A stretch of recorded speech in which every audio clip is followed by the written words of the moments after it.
안녕하세요. 방금 소개받은 서울대학교 교수 정수정입니다.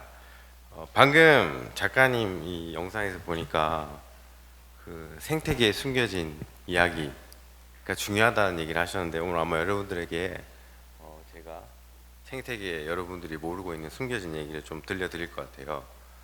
지금 너무 이게 조명이 세가지고 앞이 하나도 안 보이는데, 혹시 여러분들 다 기후변화 믿으세요? 제가 뭐 교주는 아닌데 궁금해가지고 제가 이제 기후위기에 관련된 강연을 많이 하는데요. 보면 이제 정말 기후위기다라고 느낀 분도 계시고, 아 이거 전혀 지금 기후위기 아닌데 이 뭐지 한번 들어볼까 이렇게 들으러 온 분도 계시는 것 같아요. 그래서 오늘 한번 여러분들이 듣고 판단해 주시면 좋을 것 같습니다. 기후변화는 지금 일어나고 있고, 여러분들 기후변화가 왜 발생하는지 아시죠? 자, 우리가 지금 탄소 중립이라는 얘기도 많이 하고 있는데 바로 온실가스 때문이죠, 그렇죠? 공기 중에 온실가스, 이산화탄소가 너무 많이 해서 지금 문제가 생기고 있습니다. 근데 그게 얼마나 많이 있느냐, 그게 중요한 거거든요. 실제 우리 지구의 대기를 보면 공기의 구성비가 저래요. 지금 보면 이산화탄소를 포함한 다른 기체는 1%도 안 됩니다, 실제로, 그죠? 그럼 저 1%도 안 되는 기체 중에 이산화탄소는 도대체 얼마나 있을까? 얼마나 있는지 아세요? 다 배우셨죠? 자, 내가 0.03%라고 배웠다. 옛날 분들이에요, 저를 포함해서. 요즘 MZ들은 아마 0.04라고 배웠을 거예요.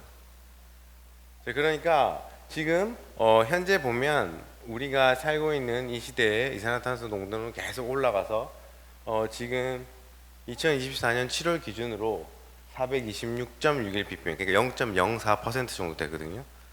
그러면 한 30년 전에 비해서 0.01% 올라갔어요, 그렇죠? 공기 중에 이산화탄소라는 이 기체가 0.01% 밖에 안 올라간 거죠. 근데 지금 어떤 일이 벌어지고 있죠? 밖에 엄청 비 오죠, 그죠? 2주 전에 군산에서는 1시간에 140mm 비 왔어요, 그죠? 방금 작가님이 보여준 여러 사진들도 그렇고 지금 0.01%가 세상을 완전히 다 바꿔놓고 있는 거예요. 자, 지금 이거는 공식적으로 모든 국가가 인정하고 있고 모든 과학자들은 이게 사실이라고 말하고 있습니다. 지금 보시는 것처럼 2023년은 역사에서 가장 뜨거운 해였고, 올해 모든 과학자들이 이 기록을 깰 거라고 또 기대를 하고 있습니다. 그리고 우리가 탄소 중립이라는 이슈를 꺼내든 거는 지구의 평균 기온을 산업화 이후 1.5도 이내로 막아보자 라는 게 전 세계 목표예요. 근데 지금 몇 도 올라갔을까요? 1.5도 이미 넘었습니다, 그죠? 지금 우리 뭐 하고 있는 거죠? 굉장히 지금 빠르게 기후변화가 진행되고 있습니다. 자, 이런 기후변화에 있어서 생물 다양성이 과연 어떤 역할을 할지 우리는 여기에 조금 주목할 필요가 있어요. 지금 생물 다양성은 단순히 이제 피해를 보는, 그런 생태계가 피해를 본다 그런 게 아니라 우리가 겪고 있는 기후변화를 바꿔놓을 수도 있는 아주 중요한 기능을 하고 있습니다. 자, 혹시 이 새를 아세요? 처음 보시는 새인가요? 다들 판다만 좋아하시나 보네요. 자, 푸른 얼간이 새, 지금 갈라파고스 섬에 살고 있는 푸른 얼간이 새라고 합니다. 저 새 발이 되게 특이하죠? 파란색이에요. 이거 장난친 거 아니에요, 진짜 그래요. 자, 이렇게 우리가 여러분들이 상상하는 그 이상의 다양성이 생태계에 존재하고 있어요. 단지 뭐 여러 가지 다른 동물만 있는 게 아니라 저렇게 특이한 발 색깔을 가진 애들도 있고, 근데 저기 보면 실제로 우리가 기후변화나 환경변화 뭐 여러 가지 오염 이슈에 있어서 아직 안정하다고 평가를 받고 있는 애들이에요. 그러면 이제 여러분들 언젠가는 쟤를 만날 수도 있겠죠. 자, 근데 지금 어떤 일이 벌어지고 있느냐? 지금 기후변화로 인해서 보시는 것처럼 뭐 산림 면적도 감소하고 야생동물 개체도 줄어들고, 동물뿐만 아니라 곤충의 개체수도 줄고 있어요. 아까 보셨던 그 고작 0.01%의 그 이산화탄소가 늘어남에 따라서 지금 많은 변화가 생기고 있습니다. 근데 여기서 우리가 한 가지 주목해야 될 거는, 우리가 생물 다양성이라고 얘기하는 거를 자꾸 다양하다라는 어떤 숫자의 측면만 보는 거예요. 원래 10개의 동물이 있었다, 원래 10개의 종이 있었다. 근데 지금 5개밖에 없어. 물론 그것도 중요한데 우리가 더 주목해야 될 거는 그 기능을 존재하고 있느냐, 그 기능을 그대로 가지고 있느냐. 우리가 온난화로 인해서 북방의 산림 한계선이 더 북으로 올라갈 수도 있어요. 근데 이 산림 생태계가 지구 전체적으로 봤을 때 본연의 기능을 하고 있다면 그게 그렇게 위험한 건 아니거든요. 진화해 가는 거예요, 그렇게. 근데 그 문제는 뭐냐면 다양성이 부족해지면서 기능이 무너지면 그때는 문제가 할 수 있다는 겁니다. 그게 왜 그러냐면 제가 아까 계속 말씀드린 것처럼 우리는 지금 고작 0.01%의 이산화탄소가 늘어나서 계속 피해를 입고 있어요. 자, 이 0.01%는 왜 늘어나는 거냐면 보시는 것처럼 인간은 화석연 연료를 이용해서 에너지를 만들고 그 부가 효과로 이제 공기 중에 이산화탄소가 늘어납니다. 또 벌목을 하거나.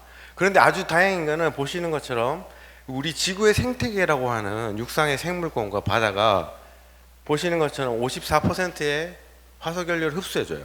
여러분이 오늘 100톤 배출하면 54톤은 우리 생태계가 해결해줘요. 그러면 이제 흡수하지 못하는 46%는 이제 공기 중에 남아요. 근데 이산화탄소라는 애는 한 번 배출되면 최대 200년까지 머무르는 거예요. 계속 쌓이는 거죠. 그러면 정해진 공기 부피 안에 계속 쌓이면 어떻게 될까요? 농도가 진해지는 거죠. 그죠? 그래서 350, 360, 400 ppm까지 올라온 거고. 그런데 만약 저기 CO2의 순환에 있어서 생태계가 역할을 못한다. 어떻게 될까요? 생태계가 CO2를 흡수 못해주면 공기 중에 더 많이 남겠죠. 그러면 이산화탄소 농도는 더 진해지겠죠. 그러면 기후변화 어떻게 되죠? 더 가속화되겠죠. 온도는 더 빠르게 올라가고 비는 더 많이 올 거예요. 자, 그래서 생태계는 지금 우리가 어느 정도 버틸 수 있는 그런 도움을 주고 있는 거죠. 자, 근데 기후변화로 인해서 그럼 생물 다양성이 변하면 문제가 생길 수 있다는 겁니다. 어떤 일이 벌어지고 있는지 한번 보여드리겠습니다. 자, 여러분 매년 뭐 1월, 2월 되면 뭐 등산 좋아하시는 분들은 이렇게 산에 가시면 이 복수초를 한 번씩 봅니다. 여러분들 이제 뉴스에서도 갑자기 2월 달에 서울에 이제 복수초가 피었다고 되게 봄이 빨리 왔다고 이제 뉴스가 막 나곤 하죠. 그럼 이거 좋은 건가요? 우리 너무 추웠는데 이게 복수초가 폈어, 따뜻해졌어. 좋은 걸까요? 그럼 얘네는 언제까지 빨라질까요? 언제까지 빨라질까요? 자, 얘네는 계속 빨라지는 게 아니라 사라지는 거예요. 3월에 피던 꽃이 2월에 피고 그 다음에 1월에 피면 그 다음에는 여러분들 볼 수 없어요. 복수초가 12월에 피면 다음에는 못 볼 확률이 크다는 거죠.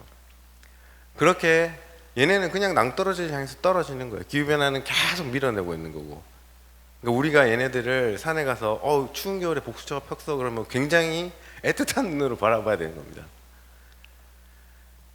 자, 근데 우리가 이런 개화 시기, 꽃이 빨리 피는 거에 대해서 되게 무감각한 것 같아요. 좀 더 우리가 깊이 관심을 가지면 이 생태계의 여러 가지 생물종과 이 식물과 곤충의 인터랙션, 상호작용을 보면 실제로 꽃이 피고 그 꽃을 이용하는 수분 매개자인 공충이 등장하고 얘네들이 상호작용을 해서 벌은 꽃에서 꿀을 채취하고 식물은 더 잘 자라고 이렇게 돼야지 우리가 곤충도 풍부해지고 식물도 잘 자라고 이렇게 되는 거거든요. 지금 이렇게 되고 있었어요. 근데 갑자기 복수초가 더 빨리 피기 시작하면서 균형이 깨지는 거죠. 원래 같이 이렇게 움직이다가 이제 현재는 미스매치, 둘이 따로 노는 거예요. 왜냐? 얘네들은 잠에서 깨어나는 시간이 달라요. 누구는 더 따뜻한 5도씨를 좋아하고 누구는 3도씨를 좋아하고 다 좋아하는 기온과 습도가 다르기 때문에 기후변화로 인해서 다른 시기에 잠을 깨게 됩니다. 이 보시는 그림은 미국에서 이제 시티즌 사이언스, 여러분들 이 시민과학자들을 중심으로 한 굉장히 오래된 프로젝트가 있습니다. 내셔널 페놀로지 네트워크라는 그 전체 미국 국민들이 주는 그 개화시기 정보를 이용해서 이 미국 전체를 저렇게 보기 좋게 이제 표출을 해주는 시스템인데요. 보시는 것처럼 남쪽에서 북쪽으로 이제 개화 시기가 빨라진다는 걸 계속 보여주고 있어요. 근데 옆에 누가 하나 기어가고 있죠. 쟤 뭐죠? 벌입니다. 벌. 개화 시기는 계속 빨라지고 있는데 벌은 지금 아직 반도 못 갔죠, 그죠? 못 쫓아가고 있는 거예요. 그러니까 벌이 월동에서 깨어날 때 같이 꽃이 펴야 되는데 꽃이 먼저 펴버린 거예요. 그럼 벌이 나왔는데 어떻게 되죠? 꽃이 없어. 그럼 벌은 어떻게 되죠? 죽어요. 죽을 수도 있겠죠. 자, 그래서 저희가 이제 WWF와 함께 고민을 하기 시작했습니다. 왜냐면 지금 우리가 벌이 사라지는 이슈에 대해서 굉장히 많은 얘기들을 하고 있는데, 사실 지금까지 한국에서 얘기한 대부분의 얘기들은 저기 미국이나 유럽이나 일본에서 연구한 것들을 차용한 거예요. 그래서 한국에서 왜 벌이 사라지는지, 아니면 아시아에서 왜 이런 일이 벌어지고 있는지 우리는 지금 잘 모르고 있습니다. 근데 저희도 이제 많은 고민을 하고 있었을 때 WWF가 이제 저희 연구실에 구원의 손길을 준 거죠.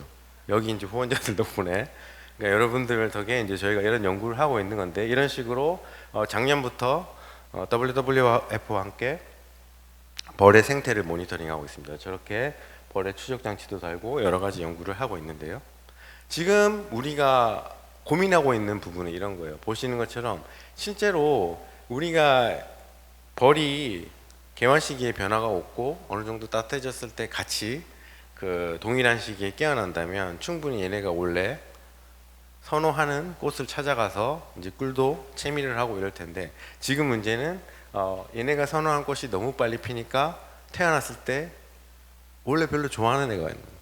나는 쌀밥을 좋아하는데 내가 이러다 보니까 우리 집에 보리밥밖에 없는 거예요. 그럼 어떻게 해요? 보리밥 먹어야 되겠죠, 그죠? 근데 보리밥 먹으니까 문제가 생기는 거야. 왜냐? 저 철쭉이란 꽃에는 독이 있습니다. 그래서 그 철쭉을 채밀하면 여러분들한테 그 꿀을 먹는 인간에게도 뭐 그런 치명적인 독은 아니지만 어느 정도 문제가 생길 수 있고, 저 벌에게도 문제가 생길 수 있는 거죠. 그러니까 이런 기후변화로 인한 그 개화 시기와 벌의 동면에서 깨어나는 시기에 불일치가 생기면 우리가 전혀 생각하지 못했던 일이 벌어질 수 있다는 거예요. 자, 그러면 어떤 문제가 발생하느냐? 아까 처음에 제가 얘기한 것처럼 생태계는 기능을 잃게 됩니다. 수분 매개자가 존재하고 벌이 존재하기 때문에 식물은 훨씬 잘 자라고, 식물이 잘 자란다는 것은 우리가 그래도 지금 인간이 이 화석연료를 태워서 배출하는 이산화탄소를 많이 흡수해 준다는 거예요. 근데 그 기능이 떨어지면, 저 숫자가 저렇게 검정색으로 바뀌면 저기 있던 30이라는 숫자는 공기 중으로 가기 때문에 지금 저렇게 회색으로 변하는 게 아니라 저 붉은색 화살표처럼 훨씬 더 가빠르게 상승한다는 거예요. 자, 그러면 아까 말씀드린 것처럼 더 기후변화는 가속화될 수밖에 없어요. 지금 제일 큰 문제는 뭐냐면 기후변화라는 거는 속도의 문제예요. 왜냐하면 우리가 자연계에서도 기후는 변할 수 있거든요. 태양활동의 변화, 지구 자전궤도의 변화, 해류의 변화, 이런 걸로 다 바뀔 수 있는데, 이렇게 변화는 굉장히 느려요. 예를 들면 지구의 기온이 평균 1도 올라가는데 10,000년 걸립니다. 그러면 여러분들 다 문제 없어요. 생태계도 다 적응하고. 근데 지금 산업화 이후로 고작 100년 동안 1.5도 올라갔다 그랬죠. 그러니까 엄청난 스피드라는 거예요. 지금 이미 그런 스피드로 가고 있는데 제가 더 빨라지면 어떤 일이 벌어질지 이제 상상해 보시면 끔찍합니다. 자, 그래서 다시 이제 푸른발 얼간이새로 돌아가 볼게요. 자, 그러면 우리가 이제 얘를 계속 볼 수 있을까요? 아까는 우리가 지금 지구의 생태계를 조사하는 연구기관에서 안정한 종이라고 그랬어요. 얘 언제든지 볼 수 있을 거예요. 근데 자, 지금 이런 보고가 나오기 시작합니다. 해수면 온도가 상승하면 먹이 자원이 감소, 그래서 푸른발 얼간이새는 동족을 살해하기 시작한다. 자기 새끼를 저렇게 죽였어요. 아주 놀랍죠, 그죠? 본인이 살기 위해 동족을 살해하기 시작합니다. 자기 자식, 가족, 형제 저렇게 살해하고 먹이를 지키려고 하는 거예요.